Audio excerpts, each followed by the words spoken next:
नमस्कार दोस्तों, इस शख्स का नाम तो आप जानते ही होंगे। वही सुदर्शन टीवी का नफरती मालिक और संपादक। नाम है सुरेश चौहान के।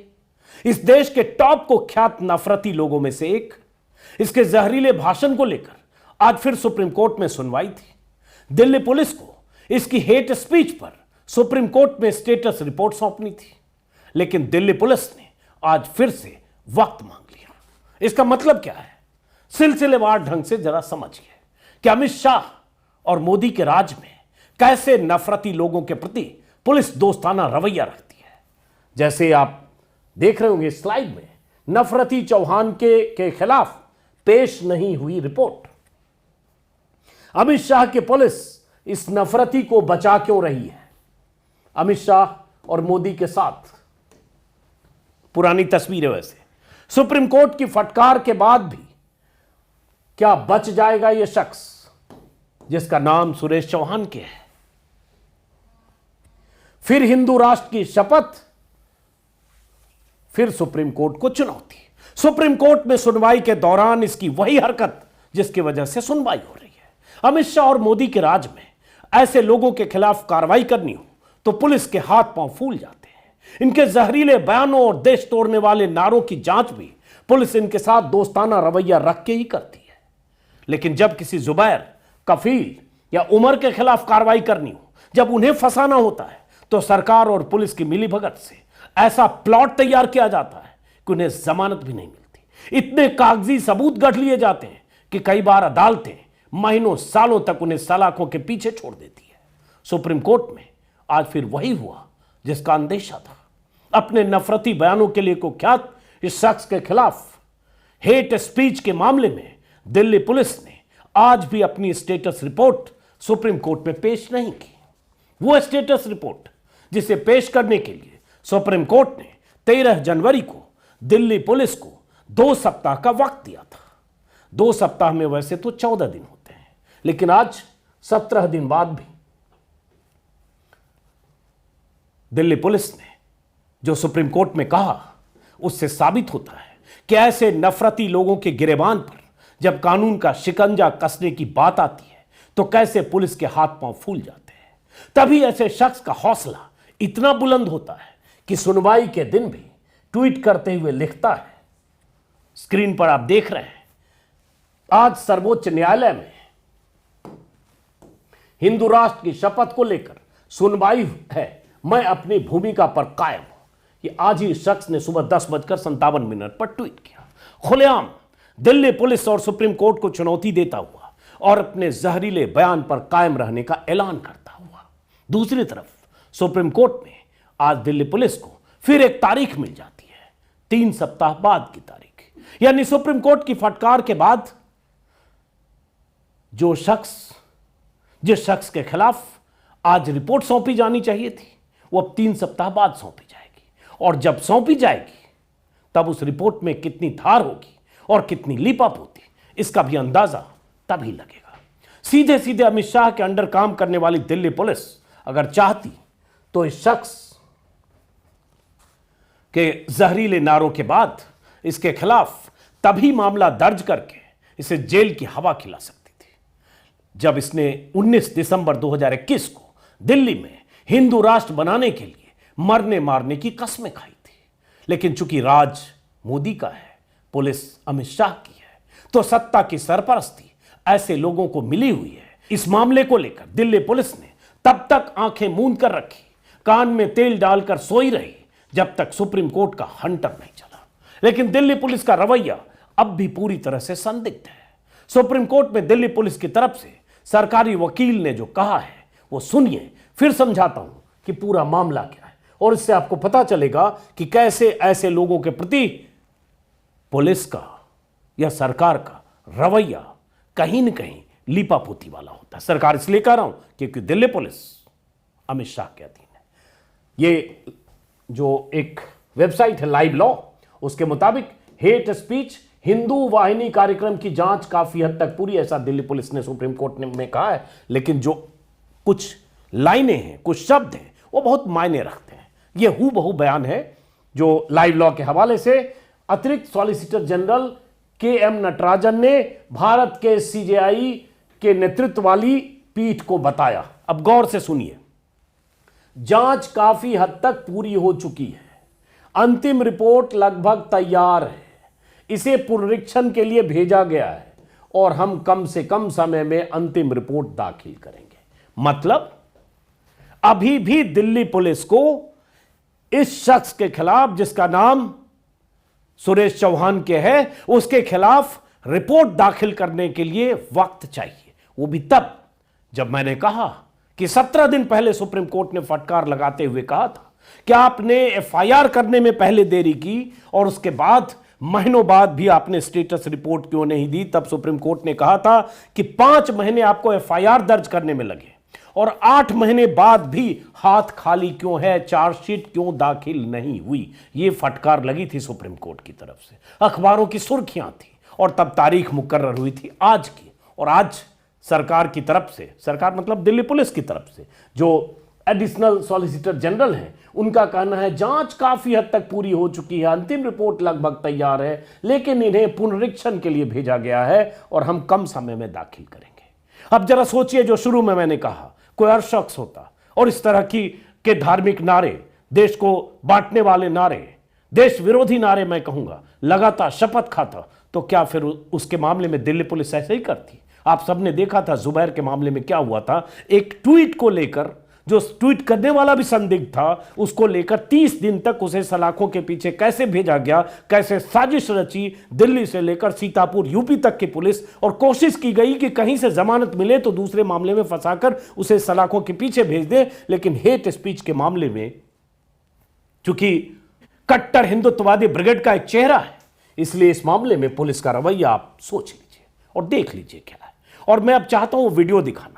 और उसके बाद हेट स्पीच के मामले में सुप्रीम कोर्ट की बार बार फटकार के बाद भी जब बीजेपी नेता या ऐसे हिंदुत्ववादी लोग या ऐसे कट्टर लोग, संघ से जुड़े हुए, बीएचपी से जुड़े हुए, बजरंग दल से जुड़े हुए, किसी भी हिंदुत्ववादी ब्रिगेड से जुड़े हुए लोगों के खिलाफ जब मामले होते हैं, कोई भगवाधारी के खिलाफ जब मामला होता है, तो पहले तो मामला दर्ज नहीं होता है, और जब दर्ज होता है कोर्ट की फटकार के बाद, तो फिर पुलिस का रवैया क्या होता है वो आगे बताएंगे आंकड़ों के हिसाब से। पहले एक बार सुनिए इसने क्या कहा था और कौन सा मामला है जिसकी वजह से सुप्रीम कोर्ट ने दिल्ली पुलिस को फटकार लगाते हुए स्टेटस रिपोर्ट मांगी है। देखिए क्या कहा था इसने, क्या शपथ ली थी इसने।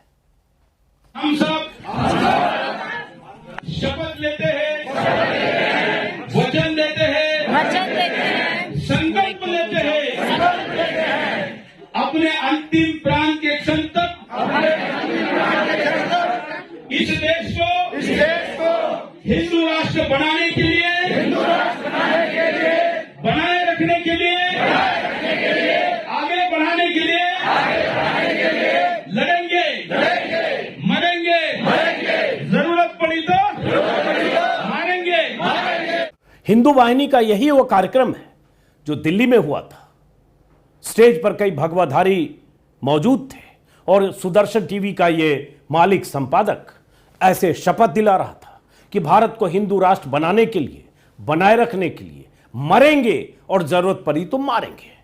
और ऐसी धर्म संसद में भी इस तरह की शपथ ली गई और ऐसे कार्यक्रम कई जगह हुए। इसके बाद भी दिल्ली के बाद, फिर उसके बाद भी 19 दिसंबर को जैसे दिल्ली में यह कार्यक्रम हुआ था, 1 मई को 2022 को अंबाला में हुआ था, वहां भी ऐसे शपथ ली गई थी। वहां बीजेपी का एक विधायक भी मौजूद था। और जब इसी तरह के कार्यक्रम के खिलाफ रिट दायर हुई सुप्रीम कोर्ट में और उसी की सुनवाई चल रही है कि इस तरह से कैसे शपथ लेकर किसी धर्म विशेष को टारगेट किया जा सकता है, क्योंकि जब आप मरने मारने की बात कर रहे हैं तो जाहिर है आपके खिलाफ निशाने पर, आपके निशाने पर कोई है। लेकिन जब सुप्रीम कोर्ट ने दिल्ली पुलिस से मांगा था स्टेटस रिपोर्ट, हलफनामा, तो दिल्ली पुलिस ने बचाव करते हुए कहा था कि उस कार्यक्रम में, दिल्ली के उस कार्यक्रम में ऐसा कुछ नहीं हुआ था।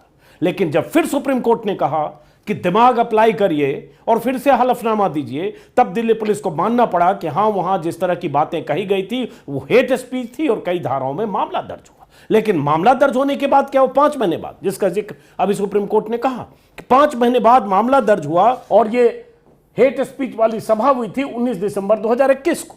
और वो दौर था जब कई राज्यों में इस तरह की शपथ ली जा रही थी हिंदू राष्ट्र बनाने के लिए, मरने मारने की, और ये गैंग लीडर था। लेकिन उसके बाद 8 महीने बाद तक चार्जशीट नहीं हुई और उसके बाद सुप्रीम कोर्ट की फटकार, और उसके बाद सुप्रीम कोर्ट में दिल्ली पुलिस को हलफनामा देने या स्टेटस रिपोर्ट देने की तारीख, और वो तारीख भी मिस हुई। सुप्रीम कोर्ट ने पिछली तारीख में कहा था कि आपने इस मामले में अब तक क्या किया है, कितने लोगों को गिरफ्तार किया, क्या जांच की, और फटकार लगाते हुए अब तक जांच में प्रगति क्या हुई है, 8 महीने बाद भी कोई प्रगति क्यों नहीं हुई है, मुझे बताएं। ये सब कहने के बाद पुलिस ने, या पुलिस की तरफ से जो एडिशनल सॉलिसिटर जनरल हैं, उन्होंने फिर से वक्त मांगा है। अब 3 हफ्ते बाद का वक्त मिला। इसी से आप समझिए कि पुलिस या सरकार कैसे बचाने की कोशिश करती है। सरकार, बार बार इसलिए बोल रहा हूं क्योंकि दिल्ली पुलिस केंद्र सरकार के अधीन, और इस बीच जब ये सुप्रीम कोर्ट में सुनवाई हो रही थी, इस बीच ये लगातार हिंदू राष्ट्र की शपथ लेने का कैंपेन चला रहा था और अपने चैनल पर लगातार ये कह रहा था कि हिंदू राष्ट्र के लिए शपथ लें और वीडियो हमें भेजें। मतलब ये बार बार ये कहते हुए कि हिंदू राष्ट्र की शपथ लेते हुए मेरे साथ टीम सुदर्शन, और सुदर्शन टीवी पर इसी तरह के कार्यक्रम चल रहा था। सवाल सिर्फ शपथ लेने का नहीं है, सवाल मरेंगे और मारेंगे जैसी बात करने का है। और ये वो लोग हैं जो हथियार उठाने के बाद और लोगों में उग्रता पैदा करने, उग्रता भरने की बात, उकसाने की बात ये करते रहे, और इसी तरह के मामलों की सुनवाई सुप्रीम कोर्ट में हो रही। लेकिन उसके बाद सुप्रीम कोर्ट की सुनवाई के बाद अब जो अगली तारीख में दिल्ली पुलिस क्या लेकर आएगी, सुप्रीम कोर्ट में हलफनामा क्या देगी, स्टेटस रिपोर्ट क्या देगी, उसका हमें इंतजार रहेगा। लेकिन बीते कुछ सालों का अगर तरीका देखेंगे, जिस तरह से हेट स्पीच के मामले में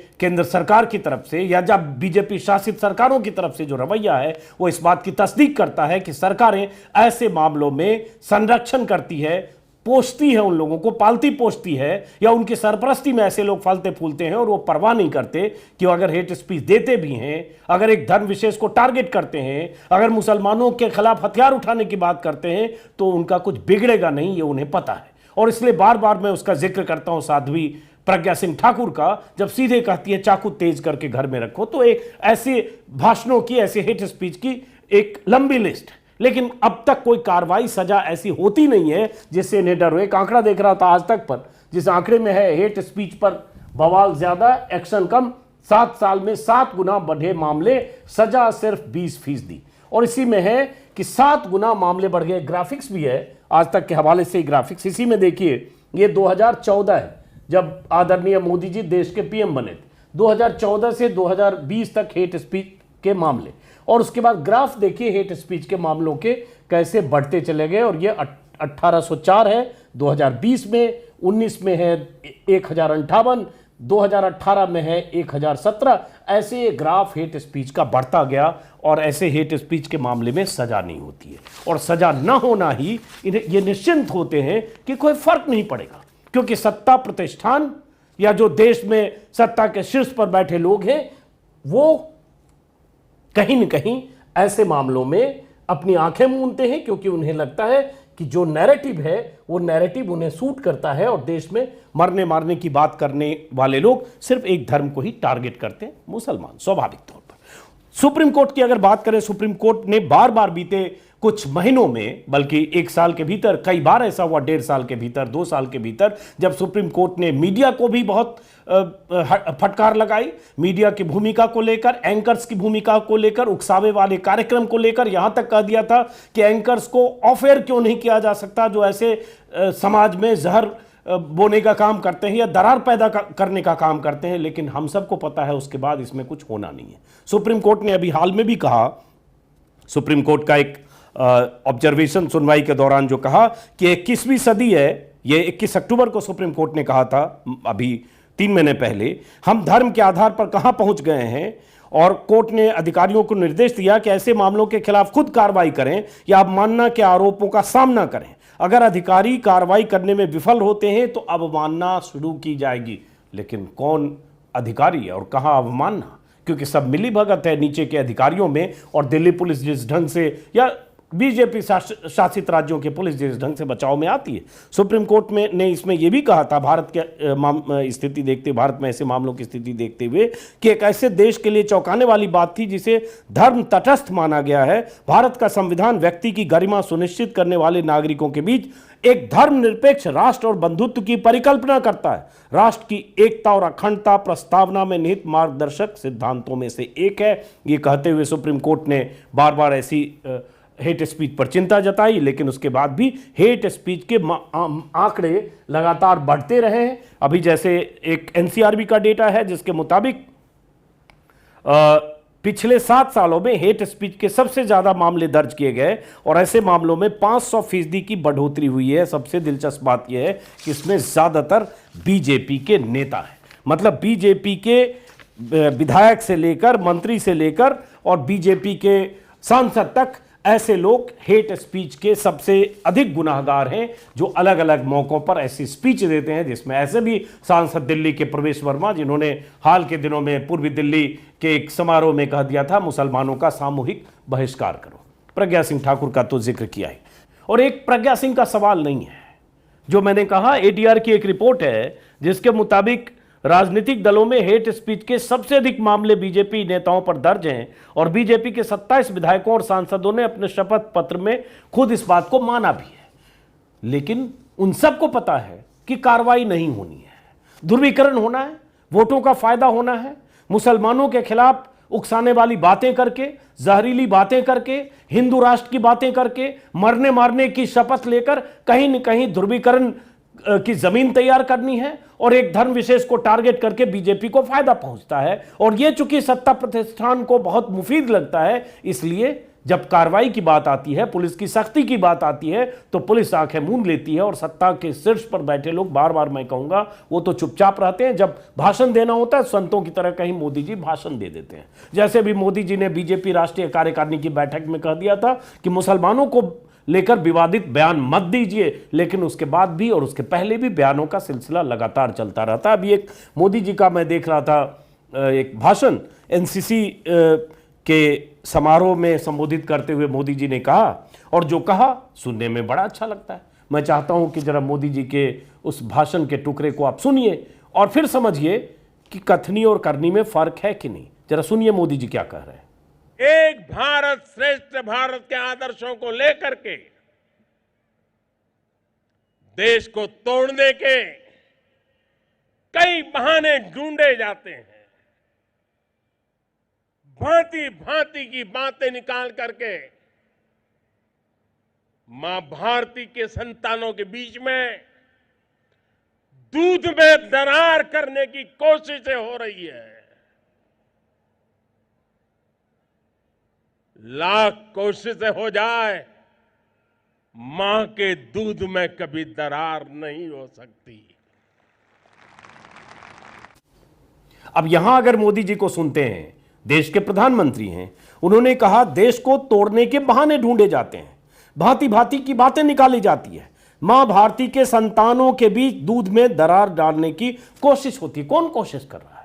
कोशिश तो वो लोग कर रहे हैं जो इस तरह के भाषण देते हैं, इस तरह के बयान देते हैं, चाकू छुरी तेज करने की बात करते हैं, मुसलमानों के बहिष्कार की बात करते हैं, या ऐसे नफरती लोग जो सत्ता प्रतिष्ठान की तरफ से जिन्हें सरपरस्ती मिली हुई है, उन्हें पता है कि उनका कुछ बिगड़ेगा नहीं, इसलिए सुप्रीम कोर्ट में जिस दिन सुनवाई होती है उस दिन भी एक तरह से सुप्रीम कोर्ट को भी चुनौती देते हैं, इशारों में अपने शब्द इसी तरह से इस्तेमाल चैनल पर करते हैं कि उन्हें किसी की परवाह नहीं है। हर सुनवाई की तारीख के पहले और बाद, वो भी तब जब इस शख्स के खिलाफ नौकरशाही जिहाद के मामले थे, तब भी सुप्रीम कोर्ट से फटकार लगी, लेकिन तब भी सरकार इस शख्स के एक तरह से बचाव में सुप्रीम कोर्ट में सरकार की तरफ से वकील खड़े थे कि इस कार्यक्रम में ऐसा कुछ नहीं है। लेकिन बाद में सुप्रीम कोर्ट की फटकार के बाद उस मामले में भी इन्हें सख्ती दिखानी पड़ी, लेकिन उसकी सेहत पर कोई फर्क नहीं पड़ा।